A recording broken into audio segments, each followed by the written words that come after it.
Hala ka mga ka-over! Kampo ni Duterte, kampo ni Marcos at ni Romualdez. Nagpaunahan nga ba sila para bayaran ako?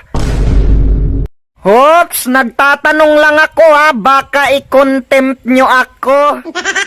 May ibubulgar na naman ako sa inyo na bagong baho mga ka-over.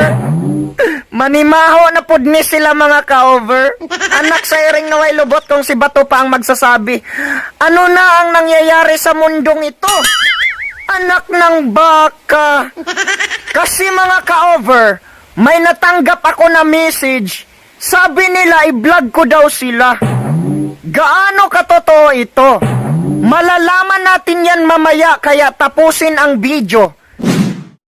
So ngayon mga ka-over, magpakilala muna ako sa inyo. Ako nga po pala si Commander Tatat. Yan ang tawag nila sa akin kapag ang content ko ay tungkol sa usapin ng bayan. At kapag ang content ko naman ay makata ng bayan, ang tawag sa akin ay pambansang makabayan. At kapag ang content ko naman ay mga delikadong challenge, ibinubuwis ko ang aking buhay tulad ng pagtalon sa mataas na niyog at pagkain ng Makati na badyang, pagpapalibing ng buhay tapos yung sahod ko itinutulong ko sa pobre. Ang tawag naman sa akin ay Super DM! Super DM!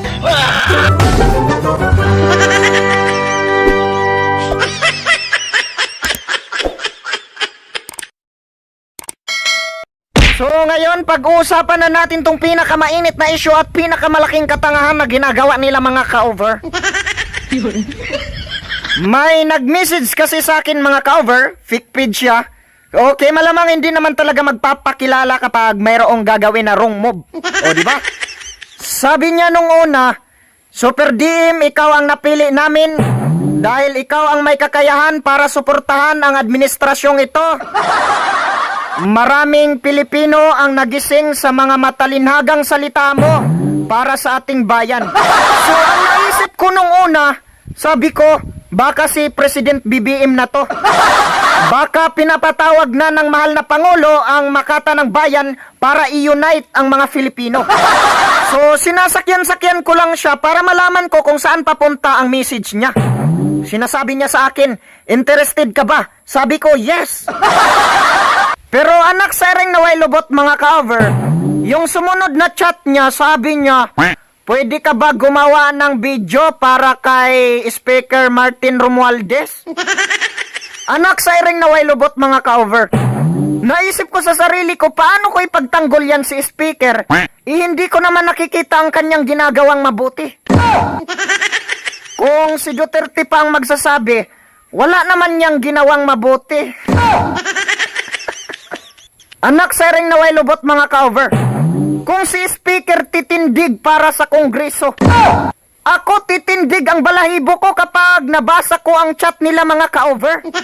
So ngayon mga ka-over, alam na natin na naghahanap pala sila ng sikat para pabanguhin ang pangalan nila. Kaya ang masasabi ko lang sa'yo paring Martin, yung tae kahit isprayan mo pa yan ng maraming pabango, mabaho pa rin yan. Yung mga dating hindi naman political vlogger, biglang naging political vlogger. Anak sa ring naway lubot, siguro may pinag-usapan sila mga ka-over. Pero ang masasabi ko lang kay paring Martin, alam mo pare, kahit hindi mo i-vlog ang ginagawa mo, hindi mo bibidyohan, kapag galing sa puso mo ang ginagawa mo, malalaman ng tao yan. Hindi mo kailangan ng maraming kakampi pare para hangaan ka ng tao.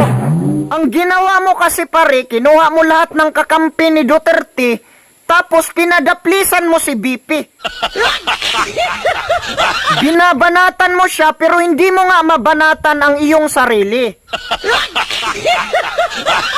Alam mo paring Martin, ito yung payo ko sa'yo.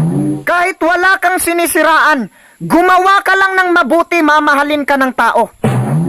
Pwede mo nga kausapin ang mga representative ng bawat probinsya para ipaayos ang mga kuryente dahil ang kuryente ang pinakaimportante sa lahat para mapaunlad ang probinsya na tinulog-tulugan lang.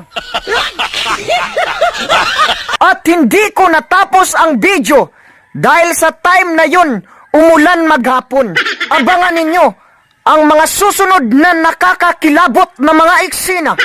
At dito natin malalaman kung totoo nga ba na nag-chat din ang kampon ni Duterte sa akin para humingi ng suporta noong panahon na nabash si Inday Sara sa kanyang confidential fund. Huwag kalimutan na sumuporta sa pambansang makabayan sa pamamagitan ng pag-like and comment. At dahil wala tayong pinapanigan, tayo ang magpo-promote ng tunay na pagkakaisa at pagtutulungan at hindi pagkakampihan para lumikha ng kaguluhan. Amen.